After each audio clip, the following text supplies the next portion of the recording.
Outra parada que a gente tem conversado bastante é a questão do burnout. Sim. O que é o burnout, André? Por que ele tá tão em voga, assim?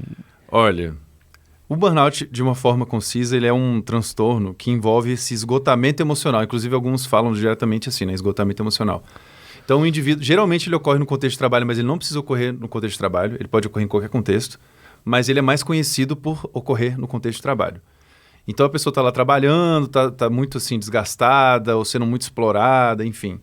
E aí ela vai exibindo alguns sintomas, né? Que pode ser a própria exaustão, a pessoa pode ter um ataque, um surto psicótico. Algumas pessoas têm essa manifestação do burnout, né?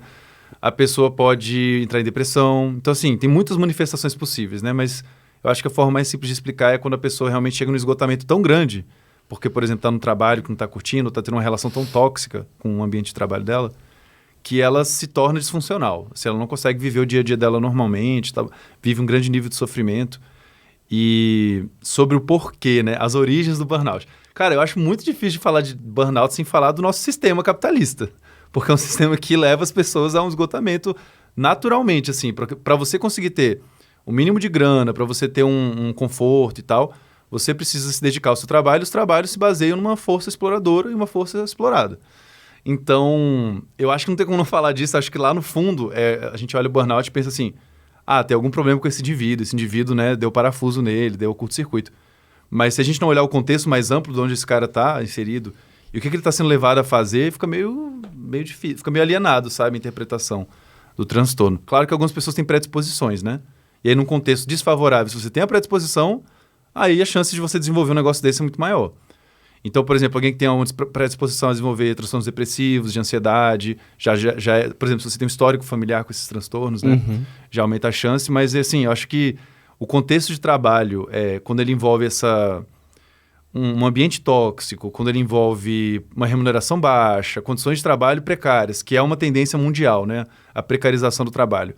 Então, assim, eu acho que a tendência é a gente observar cada vez mais a síndrome de burnout se manifestando. Mas tem como? Essa pergunta é difícil, assim, porque eu acho que a gente sempre fala muito do burnout chegando, cuidado com o burnout, mas a partir do momento que chegou, estabeleceu-se, queimou. Buf. Eu tive um princípio de burnout ano passado, foi foda, maravilhoso. Né? Nossa Senhora. Eu parava na frente do computador, chorava. Era isso, eu não conseguia... Tinha que trabalhar e não ia. Não. Eu sabia o que eu tinha que fazer, tinha minha lista, sabia como fazer, eu tinha todas as ferramentas, tempo, ficava aqui. E o seu corpo só puxou o freio de mão e falou, não. Não, falou, daqui a gente não vai. Mas como é que... Mas pelo menos o que minha terapeuta na época falou que era mais um princípio do que algo mais... Que bom, não chegou a se desenvolver completamente. Não, mas a partir do momento que eu burnoutei, queimei, eu vejo que minha produtividade foi de 100 a 0 e não vai. Quais são os processos para conseguir... Tem como reverter isso? Tem. Porque férias, acho que talvez não seja a solução. É uma solução... Só férias? É uma solução parcial, né? Só para apagar o incêndio no máximo, né? E olhe lá.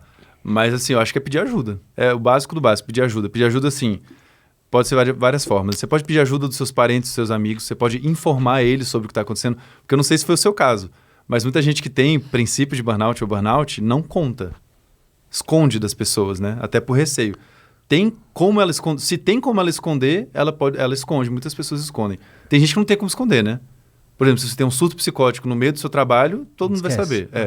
Mas assim, se for, por exemplo, você que é um cara que trabalha mais em casa, home office, aí é muito mais tranquilo de você conseguir dar um jeito de esconder. Por um tempo, né? Então, assim, pedir ajuda. Pode ser dos seus amigos, pode ser dos parentes, pode ser de um profissional. No final das contas, o ideal é isso, né? Você procurar um profissional de fato. Recomendo começar por um profissional da psicologia. Talvez haja também uma recomendação de você procurar um psiquiatra, porque pode ser um caso de você estar muito, assim, realmente travou, sabe? Tipo, não tá conseguindo nem viver seu dia a dia, não tá conseguindo comer, dormir. Aí o medicamento pode ser, tipo assim, uma medida meio emergencial necessária.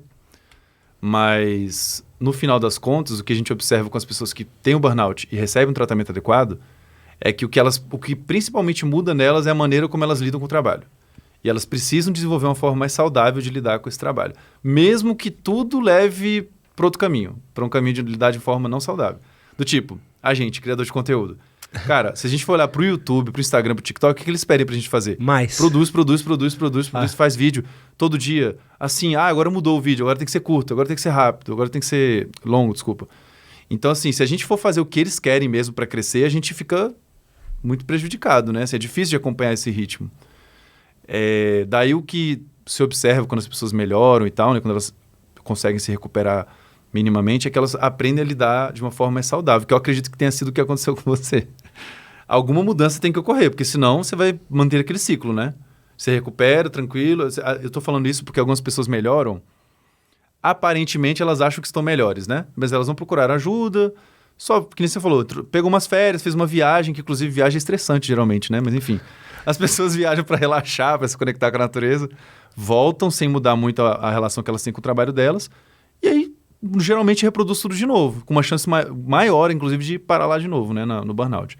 Então eu recomendaria procurar ajuda, e assim, fazendo tudo direitinho, você vai ter que mudar, no mínimo, como você enxerga o seu trabalho e como você o vivencia. É foda, né? Porque às vezes tem que trocar o pneu com o carro andando, né? Ainda mais quando você é funcionário. Dá pra parar tudo. Não é tipo, vou parar tudo aqui, buscar ajuda. Só que é a única fonte de sustento da tua casa, da tua família, das tuas contas. Então quase um... Qual que é o nome? Um paradigma? Um paradoxo? Paradoxo, acho que é mais um paradoxo, né? Seu trabalho tá te deixando doente, mas se você não trabalhar, aí sim você vai ficar doente. Aí você não vai ter nem como comer, aí você vai ficar mais grave. É ruim, né, ter que trocar o carro andando. Essa metáfora é boa pra explicar o que a pessoa tem que fazer. Mas assim, se você procurar um profissional bom, assim, o que eu tô falando agora é pra dar uma motivada, né, em quem estiver vivendo algo assim, de uma forma relativamente rápida você pode voltar a ficar funcional. Quando eu falo ficar funcional, eu quero dizer assim, viver o seu dia a dia, fazer o que você precisa fazer de obrigatório no seu trabalho, dormir relativamente bem, porque uma coisa vai desestabilizando a outra na sua vida. O trabalho não tá bom, aí o seu sono começa a ficar ruim, como você não dorme bem, seu trabalho fica pior, sua alimentação vai junto, aí, sabe? É um ciclo assim que vai se retroalimentando. Então, se alguma dessas coisas você conseguir intervir bem, e eu recomendo ajuda profissional dentro do possível, aí acontece também um pouco do contrário. Uma coisa, por exemplo, se você começa a dormir melhor, tudo fica mais fácil. Não sei se você tem essa experiência, mas pra mim demais. É radical a diferença de uma noite bem dormida e uma noite não dormida, né? Isso é demais. Esse que você acabou de assistir foi um corte do nosso podcast com o André Rabelo, do Minutos Psíquicos. Para assistir o episódio completo, clica aqui do lado e vou deixar um outro corte que com certeza você vai gostar também. E não esquece de se inscrever por aqui. Valeu!